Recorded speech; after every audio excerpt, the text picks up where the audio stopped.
This episode has been made possible through partnership with Brummik Heating. We're going to do a throwback here. You ready? Yeah, let's do it. All right. Welcome to the Archispeak podcast. I'm Evan Troxel. And I'm Cormac Phelan. Ba-dum-bum. Good job.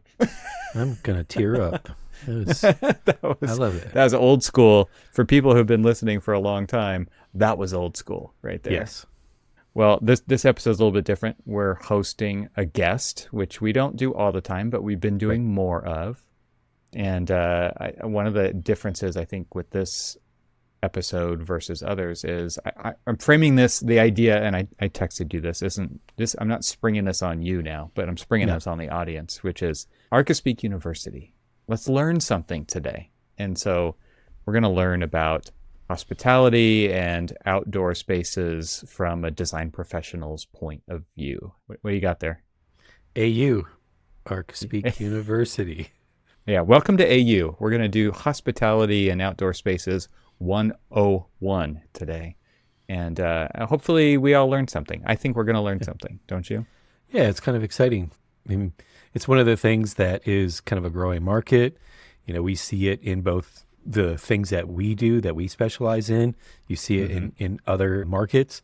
And, you know, it's good to kind of like learn about what's going on. What are the trends? How do you expand the indoor spaces to the exterior? Right. And like I was saying, I've never really done this kind of space, although I guess technically I have. When we do schools, there's always outdoor eating components and outdoor zones. And we're always really, the design teams that I worked on, we're always trying to merge indoor and outdoor, coming at Southern California angle, right, where we have the luxury of being able to do that a lot of the year. Usually when school's in session, we're able to do that, right? It's only the times when school's not in session, the brunt of the summer is on, and we're not worried about it. But there's been a lot of development in this space. There's products, there's all kinds of innovation that's been happening. And something that I've talked about for a couple of years now, it's like architects don't know what they don't know. And unless you have an excuse to learn because it's on your current project, which is, what are the chances? You're not going to learn about this stuff, right? So our goal with this is to expose this stuff so that your next project, or maybe your current project, this will get your gears turning, give you a little bit more information so that when you show up, you're not a total dummy. You don't know nothing about this category of design, and you could lead a client through a decent conversation and talk about pros and cons, and obviously features and benefits. So I'm excited about this conversation. I'm going to read our guest's bio real quick here so that we can all hit the ground running. So today we have Liz Neuffer, and she is currently a project designer at Aria Group. And for the last 10 years, she has completed projects and worked with restaurant clients across the country and internationally. Liz works with restaurant groups and independent restaurateurs to craft original and authentic guest experiences with a holistic and atmospheric design philosophy. She is also a mother of 2 girls, which means she knows more Taylor Swift songs than she cares to admit. I think she just did. Yep. Too late. We're all in on it. Well, anyway, this is going to be a fun conversation with Liz. Let's jump into it. You ready? Yeah. That's...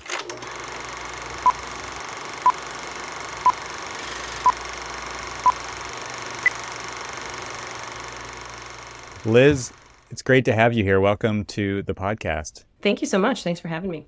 So give us a little background. I told you weren't going to have to give your whole background, but just kind of set the stage of where you're coming from, where you work. Tell us about the firm that you work for and the types of projects that you're doing.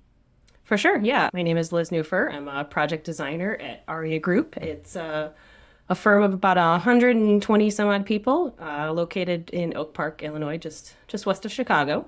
We are a unique firm in that we're both architecture and design. So we collaborate together as one. And for the most part, our project work is in restaurants and hospitality and some larger entertainment spaces and things like that. And we do dabble in some retail and wellness, so we kind of spread the love everywhere. But I would say the majority of our work does land in the restaurant realm. Cormac and I were in Chicago a couple of years ago now, a little over a year ago, I guess, for the AIA conference. Sure. Right? Yeah. And we got to go to Oak Park. for the first time. It was awesome. He had never been. He didn't have time. He was kind of working the floor, and I was driving him back to the airport, and I was like, "You can't not go to Oak Park." You have to. And so, whether it was on the way or not on the way to the airport, didn't matter. I shuttled him over there. We, did some quick walking tours of some of the. Yeah. Did you do the tour? We did our own tour. Okay. We rolled our own tour. Yeah. And we sort of stumbled we went past Unity Temple. We parked, walked up, and they're like, "Oh, are you here for the tour?" And we kind of like looked at each other like, "Should we just jump in and do it?" Unfortunately, he didn't have the time. Oh. Right. Next time. Yeah. I like leaving a thing to get back to when I go visit places. Like there's still things in New York City I haven't seen, and I've been there, 4 or 5 times at this point, but it's like, I got to go visit Lady Liberty or something like that. Right. It's like that in Chicago for me as well. There's so much to see and to do. And anyway, I don't try to cram it all into one trip. I want the full experience of what Chicago has to offer. So I will be back. Good. And I was just back there for Lollapalooza, which was Lala crazy. Yeah. as you know. Yes. Yeah. Well, I like that mentality of leaving little breadcrumbs for yourself. That's exactly a nice idea. I'm going to adopt that. Future snacks. Yeah. All right. Well, let's talk about the kind of work that you're doing, hospitality work.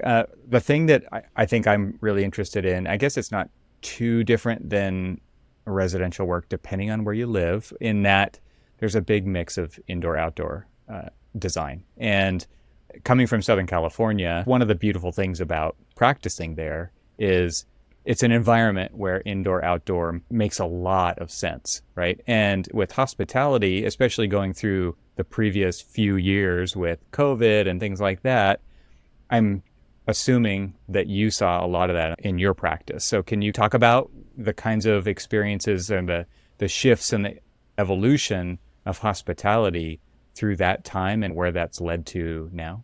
Yeah, for sure. You hit the nail on the head. I feel like Southern California really opened up the pun intended doors of how we can bring the outdoor inside and also the inside back out. And the climate there is just perfect for that setup. And then I think with the pandemic, I think that whole idea, people wanted to encapsulate that elsewhere, regardless of climate. They wanted to be able to be outside and create, bring their bubble along with them. And so I do feel like the pandemic was kind of a jump start to figure out where hospitality and where restaurants could go.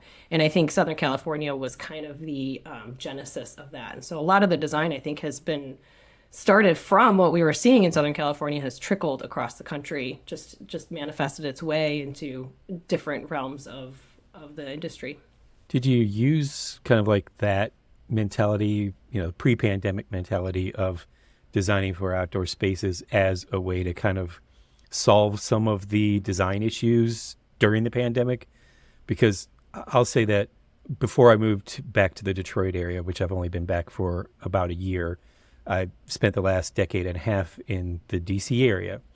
And for all of every single restaurant you could name, there was this shift towards everything being outdoors, no indoors and everything else. And then as we started to see it roll back post-pandemic, everything is kind of kept both as an option. They're like, oh, we can do both and expand, upon that. So is that something that you saw as an early trend that then when you kind of refined it during COVID?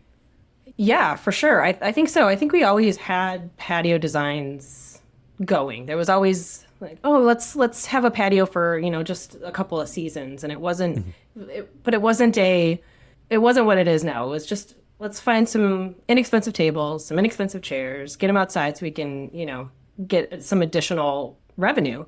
And I think the switch was really the restaurateurs and landlords too, realizing the impact that the outdoor dining can bring to the table in terms of revenue. So I think it's kind of both the design aesthetic along with the whole idea of, really wanting to pull diners outside so that they can get that full experience that they would be getting inside. So it's kind of a really unique dynamic on how it's shifting, and how all of these restaurateurs and our clients that we work with and landlords and really understanding that the importance that the outdoor dining experience can bring. When my wife and I go out to a restaurant, which isn't that often, but when it is, it's like we almost always are looking for an outdoor option. And it's just something that we value for us. And it's, first of all, I can't imagine what it would have been like to own a restaurant during the pandemic. And I really can't imagine what it would have been like if there were zero options to move any of your operations outside, right? I just can't even imagine how hopeless it would have felt to have been a restaurant owner. And in the town that I was in, obviously there was like this move out to the parking areas. There was a lot of parking, right? And people weren't out utilizing that parking because a lot of the stores were closed. But for the restaurants that were, obviously some policy changes had to happen at the city level to enable that to happen. And then we saw kind of this move outside into what used to be a car park, right? And now it's a dining space and it's a service space. And there were some restaurants that did the simple thing, right? They put up a tent, they put up something incredibly, fast and cheap and easy. Mm-hmm. And then there were other ones who really invested in the experience to create something worth coming back to, I think. I mean, it's I'm sure there's better ways to say that, but creating an extension of their restaurant, expanding their footprint outside and still making you feel like you were getting a great experience. And this is something that I think a lot of restaurateurs didn't think about including architects in that process. But for the ones that did, I think it was kind of night and day difference in the experience. And this is something that architects can say, yeah, that's the kind of thing that we do, right? We think about that kind of stuff. It's not just about getting a cheap set of tables and chairs and some heaters and a tent. It's like creating an experience with plants and including decks and all kinds of neat little ways to make it feel less like a parking lot or a tent and more like the restaurant experience. I would love to hear your experience kind of as you went through that with different clients. And I'm sure there's lots of different levels of what they were willing to pay for or invest in up front versus maybe even where they ended up. But what was that like working in the hospitality industry through that time? Yeah, I remember we did this exercise actually with the Village of Oak Park, where our office is located, and they asked us to come up with some winter dining experience. They wanted to, try and figure out a way to pull people back in, and so it was actually a really great exercise for us. We gathered a bunch of designers. We are 4 main studios, so it was kind of a cross studio thing in our office that we got to just pull designers together and come up. It was almost a little bit of a design challenge and charrette of, all of these different ideas. What can we pull together? And it was looking at greenhouse construction. Is there anything from greenhouse construction that we can pull in?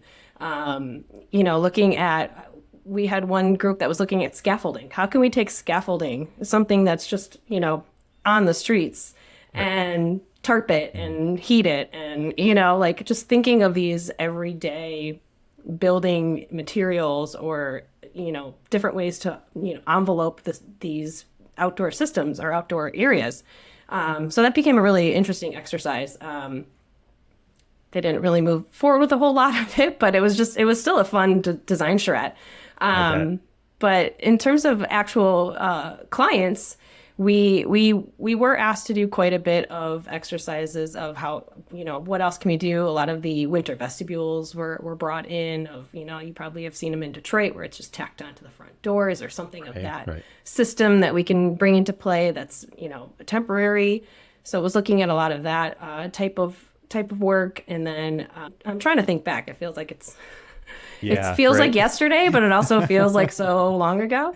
It's funny because it's one of those things where, it's like the time warp is real, but also we kind of want to forget about it. So I don't blame you for trying hard to remember. Yeah.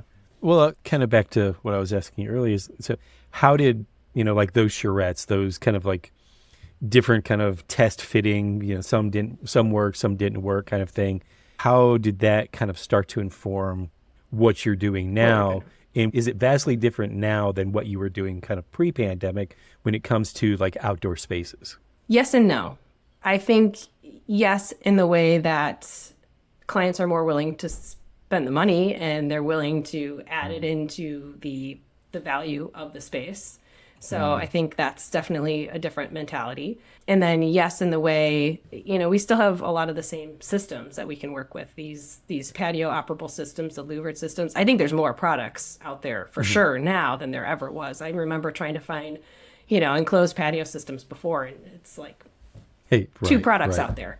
Now they're all over the place. And I think what's cool about the products now is they're a little bit more all encapsulating. So they have the lights, they have the heaters, they have the wind screens, and everything's incorporated. A lot of these systems now have guillotine systems. So when they're up, it's enclosed. Yeah. And then when they roll down, it's your railing. So you don't even have to design a new railing. Everything's, fully functional within the system. So I'd say, yes, it's different in terms of where products are at and where that design is taking us. And the mentality shift. But I think in other senses, a lot of our clients always wanted to have some presence on the street because it brings people in. When people see people dining outside, having that experience, it brings more crowds in. So I feel like that shift, it's been exemplified, but I do feel like there's always been a desire to have some type of outdoor dining element. It's just now kind of boosted itself and just exploded. So do you think that what they were kind of reluctant to maybe do beforehand, now that they see the value of extending that dining space outside, has now become just part and parcel to like the mission of what they do now? It's like, rather than just thinking, okay, we might have a little bit of an outdoor dining or might have a little bit of a presence. Now it's equally as important as, like, say, indoor dining. Yes, definitely. Excellent. Yeah. It even changes our larger restaurant clients who have multiple concepts within their portfolio. It even changes what concept can go in that location. If we have a location that isn't going to have as large of a patio, or we can't get that square footage past the city or whatever, municipality or landlord or whomever, they might turn around and switch the concept because it just might not work for what they were planning on. This is just a question of curiosity. Have you seen where maybe because they see the success of this kind of like expanded indoor-outdoor kind of environment, that they've maybe decided not to go to a certain place because maybe the AHJ or client or the landlord wouldn't allow them to do it? So they're like, okay, well, see ya. I'm sure that happens. I feel like I don't have a good enough take on all of the real estate happenings that go on with some of our clients. So I'm sure that's happening more than I even realize. But yeah, I would think that is happening for sure. I'm just thinking about the psychological aspect that you mentioned, where people see people. They see the busyness or they see the experience that people are having. It's like window shopping, except it's the restaurant version of that, right? For and sure. So you see the food, you see the people having a good time, you see the atmosphere that the restaurant has created, and it creates a billboard for that restaurant that is real life. And there's a psychological impact to passersby, right, who are making a decision about where they want to go. From a restaurant owner's point of view, is that part of the story that you're telling them when you're working with them early in the design phase about the opportunity and the opportunity cost of that kind of a amenity for their patrons to experience? Yes, for sure. I think we definitely put as much thought now into, going back to your question, Cormac, too, about what the design on the exterior can be, and that definitely plays into the full concept, because now we're not just designing two separate spaces. It's not, here's the interior part, here's the bulk of your design, here's what's really bringing people in, and then here's the ancillary patio. Here's everything together. Here's how those two can bleed together and work together, and the blurring of those lines is happening for sure. There isn't a distinctive difference. So I think, yeah, to your point, Evan, it's definitely part of the story that we're selling. Because I could imagine that, I hate to keep going back to the time and period that we don't want to remember anymore, but you saw all the pop-ups. So, you saw all those like, trial and errors of spaces and stuff. And some were successful, some weren't. And now you see that they've said, okay, we really like the concept of outdoor dining, but we need to do a much better job of it. So they're making a much more concerted effort to make it part of an integrated design rather than just kind of we slap this on, this makeshift kind of feeling. Yeah, it's definitely that change of that mindset. I mean, I feel like that's even partially where a lot of the new design trends are stemming from is that whole idea of, if you're comfortable sitting in your living room inside, why wouldn't you be comfortable sitting in your living room outside? So that whole, it's happening in residential. And so, of course, it's going to trickle into the commercial and restaurant industry of wanting to make sure that the patrons who are sitting outside have the same experience as the patrons sitting on the inside. So they want that comfortable chair. You want them to, depending on the type of restaurant, if it's more of a, fine dining experience, you definitely want that patron to stay. And so by giving them those same luxuries, it just makes more sense. So I think a lot of the design has come from that idea of, let's give them a comfortable chair. Let's make sure they have some beautiful plants and soft lighting. So I think a lot of that design is just stemmed from that innate sense of wanting to bring that design 360. Let's talk about the elements of what makes an outdoor dining space or outdoor space comfortable, right? Something that's come up more and more and more is thermal comfort over the last, decade and a half. You hear it all the time, thermal comfort. And usually that's applied to indoor spaces, right? But I think here, the same concept applies. And so let's just talk a little bit about comfort being outside. And then I think we can get into thermal comfort because we can get more specific about how to achieve that. But you mentioned like soft seating. There's tables and chairs, which everybody sees in dining, but then there's an explosion in soft seating and fire pits and all of these different kind of elements. I'm curious because I like Cormac, I haven't designed specific hospitality type spaces before. Give us your experience with what are the kinds of building blocks that people have access to now, product-wise and experience-wise, that we could give architects, basically arm them with a palette of components or elements that really are the building blocks of a great outdoor space. Yeah, for sure.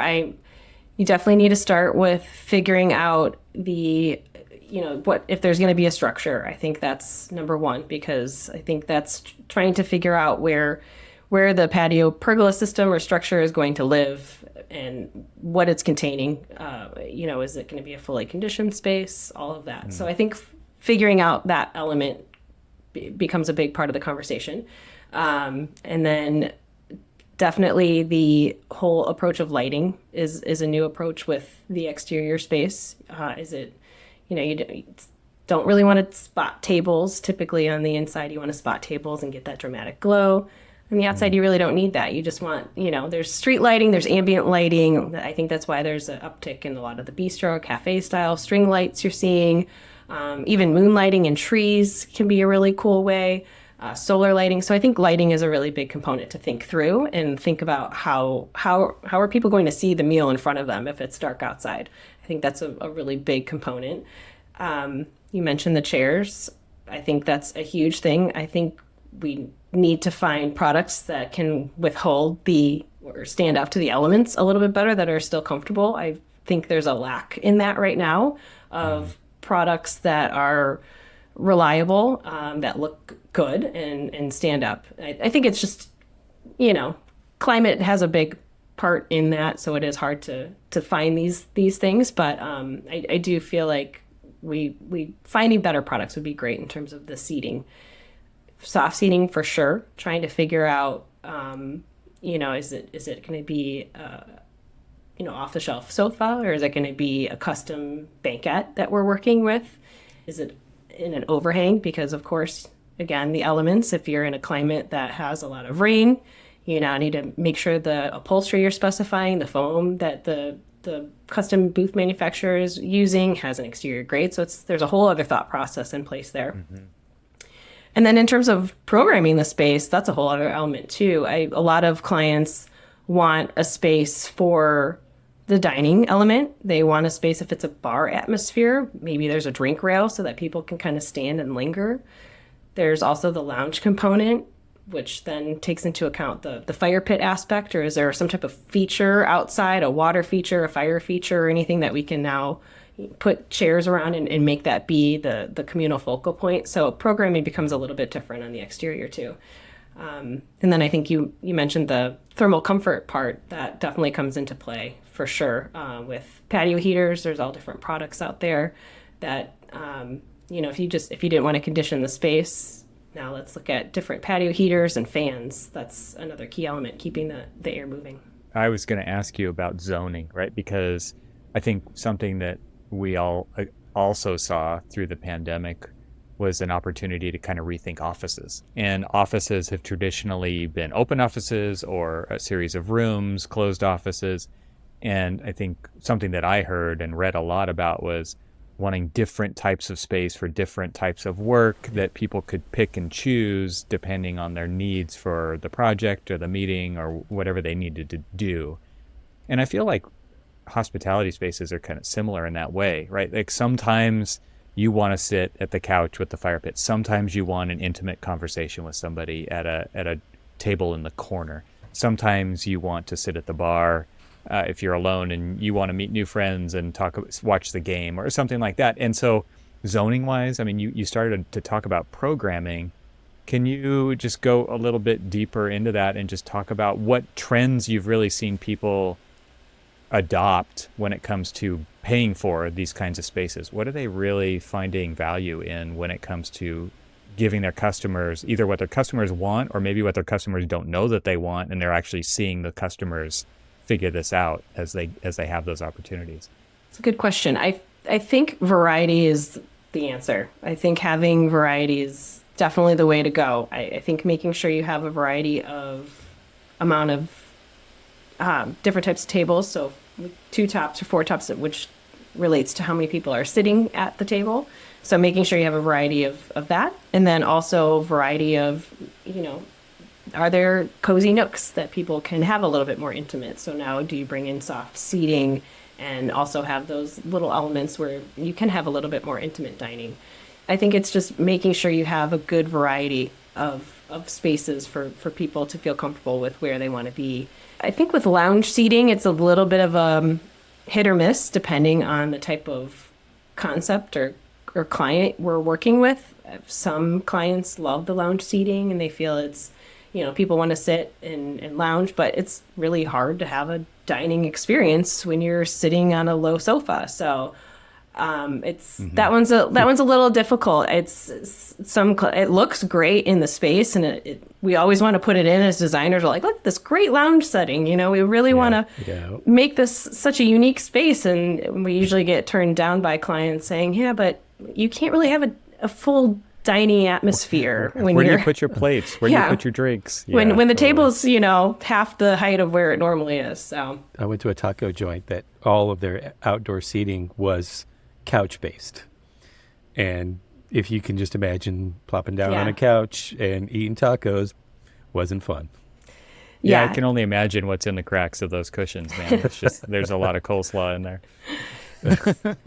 It's great for Instagram and it's great, for that element, but I think the practicality of it is not there. So it tends to get left off, but and it's important to bring that up to the client, right? From your point of view, you've got to bring it up because what are they expecting to clean? Because maintenance is right. Cormac and I have done a lot of schools, and a lot of the design work for schools is driven by the maintenance staff. And I can only imagine here, that's definitely something you got to at least bring up to say, well, if you have got couches, you're going to have to pull them apart every night and clean between the cracks and that kind of a thing. Because if that doesn't happen and somebody finds something, they're going to write a bad review about that restaurant, right? And I could just see that being a big point of conversation up front. Yeah, we deal, so a lot of our clients our bigger clients, I will say, have their own A&D personnel. So they have people who have experience in the architecture and design industry. So it's great working with them. They understand it. it's such a collaborative process, which makes it so much fun. But then they usually have another part of their company that is operations. And it's usually finding that balance. So it's, we're working with their designers and their architects to find a design that works. And then the operations teams come in and they give this long wish list of all of the things that they want. And it's trying, obviously we want to make it operationally successful. But a lot of times their asks are just, you just can't keep up with them. So, but finding that balance is absolutely correct. And looking at cleanability and maintenance and how often these things need to be cleaned is something that does come up quite often. And just the UV, if we're, talking about outside, just the fading of fabrics is something too that comes up. Yeah. Umbrellas, that's something that comes up quite a bit too with the fabric on the umbrellas, Look out for specifying black umbrellas; they will fade. Yeah. Well, I have a question about climate, because I think a lot of people in the audience could say, well, that's great for you, Evan, being in Southern California when you were designing there, because you have a climate that makes sense for indoor, outdoor. And I think that's true. It does. But I think because of technology, because of product innovations that have happened, that kind of is taken off the table to a much larger extent. So maybe you can talk about where you've seen successful, you're in Chicago, right? And Chicago's great when it's great. And then there's times of the year when it's not. Are there still examples of successful outdoor hospitality settings in climates that are much different than Southern California for most of the year, where it's still a success because of technology and products and things like that? Again, I want to arm designers and architects out there with a cachet of ideas that can help them get over the obstacles and the objections of clients when it comes to, I want to tap into your experience here so that we can arm people for success. I don't think it's there yet with the fully climatizing, unless we're fully climatizing these outdoor elements. I think it's possible. Definitely throughout the fall here for sure. Some of we have warmer winters now, so I guess this could be changing. But I think there are ways that it can be successful, but I don't think it's count on it to be 365 days you can be open. I think there's going to be times where it's just, you're just going to have to deal with the elements and not have that space. It's just going to be too windy, too drafty. But I think these patio enclosure systems do a good job of keeping the heat and all of that thermal comfort in control. So I think it can be successful if you're willing to specify the right things and spend the money on it. But if you're looking for something that's not as fully developed, I don't think it's going to be something that can remain open all year round in a climate like Chicago. That being said, I remember going to a brewery in the middle of the winter, and it was all outdoors, and there was just big fire pits, and people were just gathering around the fire pits and were bundled up. And so I think it's also who's willing to be out there. Yeah. Well, we've seen a huge kind of shift toward electric heat more specifically than any kind of natural gas or propane heating. And so this is where I'm going to be ignorant and just say, what's available, what's out there? Because I think when you think about sustainability, a lot of architects are conscious of this in a very big way, and they want to specify products that make sense for when it comes to climate, right? So can you give a bit of insight into the types of things that are available for heat sources that are electrical based? For sure. Yes, there's both electrical and gas. I feel like the market is more going towards electrical just because of sustainability purposes, and they're just easier installs for the most part. We don't have to worry about plumbing and getting all the natural gas. Of course, there are those older propane tank run heaters. I don't think those are really going to last a whole lot longer. The maintenance of them are just terrible for restaurant owners to have to think through and have propane tanks on tap all the time. So I think electric is really cornering the market a little bit more these days from what my experience. But there are some really great products out there now that I think look even better, and I think that's the coolest thing of where some of these products are going, is they look like they belong in this space. It doesn't just look like this massive heater tacked onto these patio systems. They're slimline, they're streamlined. I know Bromic has a really neat heater. It's called the Eclipse, where it's round as a disc, and it's also a light source and heat, and they look really cool. They're very minimal, very streamlined and slim, and they put out quite a bit of heat, and you can place those around the patio. And that's a great company to work with because they help you place how far away they can be, so you can make sure all your patrons have adequate heating, so you have an overlap. There aren't any gaps in where the heating can fall, and they do a really good job. So I'd say that those products have come a really long way. That product in particular with the integrated lighting, I think it's nice, right? Because I think a lot of times you talked about the importance of lighting earlier, and creating a mood is something that you can do with lighting. And if you have kind of a dual purpose unit, you can mix and match one or the other both at the same time, and you're creating a really interesting atmosphere. And from what I recall, that heater is like a top-down heater. It's like I know they have the option of it's like an umbrella type pendant almost. I don't know how to fully explain that. It's almost got like a gooseneck arm to it. Yeah. Yeah, and the heat is just above you, which is where you kind of want to feel it, especially as you're walking around and people are moving through the space, and it just creates like it's a nice warm hug, right? It's a little heat cloud. It's a little heat cloud. Yeah, no, those products are great. They're great to work with in terms of the company itself, and I think the product that they put out in particular is one of the best on the market. They definitely have the slimline and the aesthetic. It kind of gives designers a new tool in their toolbox of thinking through it's not just a functional element, but it's a beautiful element. So it's something else that designers can feel proud to put into the space, and it doesn't have to be an afterthought of, oh, we forgot, how are we going to put these heaters in? Where are they going to go? They're going to be an eyesore.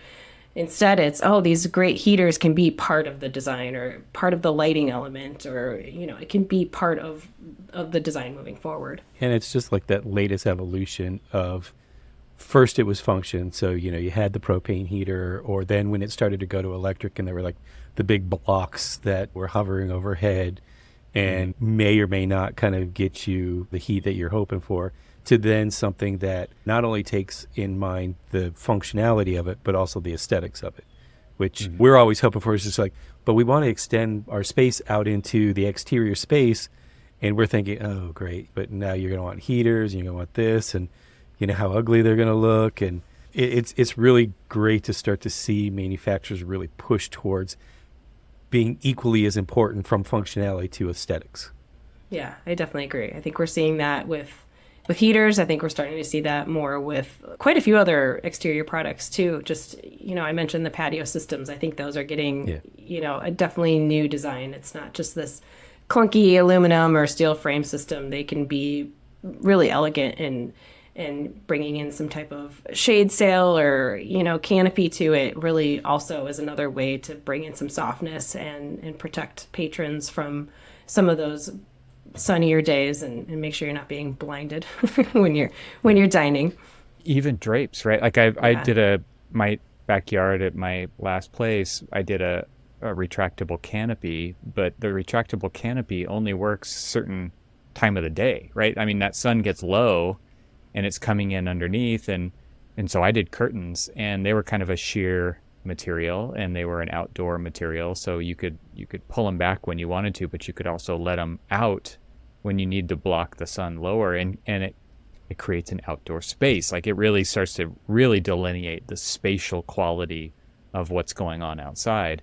And I found it worked really well as an architectural device, but also created some intimacy, and it functioned as well as it created this quality of space. Yes, for sure. Yeah, thinking through the solar element is one that I think all designers and architects need to think through on the exterior, because on the interior it's already something we think about of whether we're putting roll down shades or things like that, but on the exterior it's even more important, and you kind of you need to think through, is this system are we gonna be blocking the sun at the right times? Doing your solar studies for sure, and making sure it's all working. And I think those louvered systems do a pretty good job. But again, it's looking at it only at the top. So looking at the sides and making sure that you're blocking those sun. And I do feel like wind is another big component that gets overlooked, especially here in Chicago. We've had some run-ins with even heaters blowing out due to the wind and not being rated for the wind that we thought that we were getting. So that's something else that I think is another thing that needs to be thought through when you're looking at an outdoor space, is going through all of the elements and making sure you're checking the boxes of all of these things are thought through. And umbrellas, they move in the wind. Even if they're on a very heavy plate, if they're up and open, it's a parachute. It will slide. So making sure that these elements are thought through or told to the operational side of the restaurant, and making sure that they're educated as well. Doing school work in California, we always had exterior circulation. I know on the East Coast it's very different. The school's one big building basically with interior circulation corridors and everything. But, it rains sometimes in Southern California. And the thing was always like, well, just make the most minimal canopy that you can, because it always rains straight down, right? No. And it was, as an architect, we're always like trying to extend it out, not just for rain, but for shade, but for all these, but it doesn't just come. And wind is even like, you're going to create patterns, you're going to create vortexes and eddies, and you're going to bring in debris. And you really have to think about all of that stuff as a designer when it comes to these outdoor spaces, because if you don't, like my wife is extremely sensitive to wind. If you're eating outdoors and it's slightly cold, it's like that wind will just change your mind instantly about that you don't want to be there anymore. Yep. It's definitely something to think through when you are dining out. Like how much do you really want to sit outside? Because it's nice out now, but you might be there for an hour or two, maybe. Mm-hmm. And is it still going to be as nice out later? So yeah, for sure. Thinking through all of that is something we definitely need to do. Well, I went from doing a lot of K through 12 schools to doing a lot of higher education, and a lot of that trend now is geared towards student living, and a lot of student living wants to be outdoors and creating those spaces outdoors. And so extending those spaces, especially in like northern climates and things like that, where I'm thinking of my son right now goes to school up in the UP, and they spend most of their time outside. You would think that they wouldn't with all the snow and stuff, but they're always like making spaces, like the designers are thinking about the spaces that they're creating to be a 360 type space, 365 days a year type space. How about that? That's better. 365. There you go. Yeah. I left a couple. There's, I got you. 360 and then 365. Well, yeah. and you said that they don't want to be outside all the time. Right. Oh, that's right. That's for the extra. Those 5 days. Those 5 right. days. That's right. They're inside. Speaking of outdoor heating, though, is there a benefit or a trade-off that you have seen in your experience versus, indoors is HVAC, outdoors is spot heating or maybe some fire. As far as energy goes, or, expense for an owner, do you guys take all that into account when you're talking through these ideas? Yeah, we definitely think through the expense, more of the upfront costs, I will say. I don't know if it's fully vetted of the maintenance and the costs of the bills thereafter. But I do think it's something that does get brought up at the forefront of the project of this is what you can expect from this type of product, and this is the upfront cost. But yeah, the maintenance thing is something that I don't think we probably need to do a better job of, but I think it's just something that comes more out of the owner's side to figure out of what they're willing to spend. Yeah, operational costs I think are definitely going to be on some owners' minds more than others. But the idea to me, like it's not, you can't just look at that. You have to look at the whole picture, right? You have to look at the whole dining experience, the integration of indoor and outdoor from so many different aspects when you're talking about these kinds of projects. That's just another element of that conversation. I think some are going to bring it up, and some are just going to say, yeah, this is something that we do for our patrons. Right. That's it. Right. Yeah. You're getting more seats. So I feel like in the long run, it's hopefully it's a wash, because you're now extending the life of the restaurant by expanding the footprint outside, and you're now turning tables over more days throughout the year. So I feel like the added cost would balance itself out at some point. I mean, they have the space already. In certain cases, they were never using them. So now they're expanding that, and as you say, they're increasing their footprint of the number of seats. I mean, I would see that the return on the investment for purchasing heaters to extend the outdoor environment would be rather quick, to be quite honest with you. Yeah, you bring up a good point, Cormac. We had a client recently that has this building. It's not being used, and it's part of a block that they own. And they wanted us to look at how we could potentially demo out a portion of the wall and extend out to this rooftop.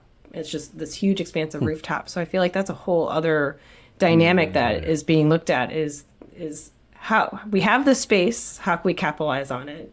And I think rooftops are one that are starting to pop up more and more, of creating bars and lounges and restaurants, and even more like event spaces, like entertainment spaces I've seen a lot of, it's like those backyard games and elements like that, more of the fun, carefree, just kind of go hang out elements. And a lot of those are happening on rooftops.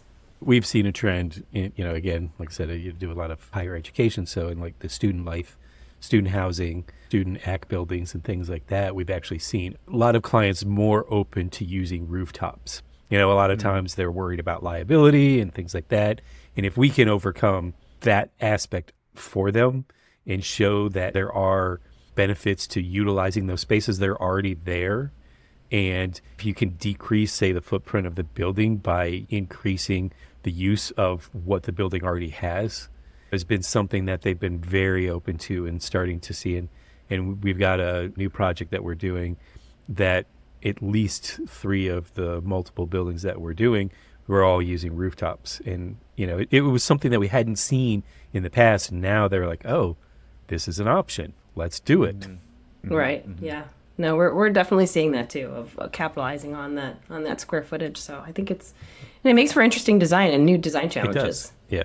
And then it goes back to the conversation you were having about the types of furniture and the types of finishes that you would use up there, because now you're actually increasing a little bit of its exposure, both from solar, from wind, from everything else. And it is an interesting challenge, but it is one that it's kind of fun to try to tackle. For sure. I agree. And I think it's one of those things where it gives people a different perspective, and they're more likely to be interested to find out what it's like to do something. Get a different experience, right? Everybody's eaten in an outdoor patio. Have you ever eaten on a rooftop? Have you ever eaten on a pier? Have you ever, and it's like, it becomes one of these things where it's like people like to try those kinds of things. And if somebody has the ability to offer that amenity because it's been well thought through and designed and creates a cool experience, then that becomes a huge draw potential for that business, right? Yeah. Well, this has been a fun conversation. Liz, is there anything that we've missed? Like any other tips or ideas, things that have crossed your path that you think are worth sharing to the other design professionals out there? Yeah, I think some good tips are, don't think about it as an exterior. Really just think about it as an extension of the interior, and how can you bring those comforts out? And that means even there's an influx of greenery. And I think that's bringing that greenery inside and thinking about it, the landscaping on the outside. And I think it's really just those comfort elements and how they can be pulled outside for sure is something that I think is a good mentality to have on how to move forward with exterior design. Well, this has been a great conversation, and I hope that the audience gets a lot out of it and thinks about this. And obviously there's a lot of products out there that can help make this possible. We'll put links to the ones that we talked about in this episode in the show notes, so everybody can check those out. And Liz, I'm sure that you're online. You've got your company's got a website. And so we'll put a link to Aria Group in the show notes as well. Perfect. Is there anything anywhere else that people, if they had a question about this, that you might be able to point them in the right direction, that they can get in touch with you, like through LinkedIn or just through your website? For sure. LinkedIn or the website. Yep. Either one. Well, thanks again for Thank taking you. the time to do this with us today. I've learned a lot, and I appreciate it. So Yeah, absolutely. Thank you so much for having me.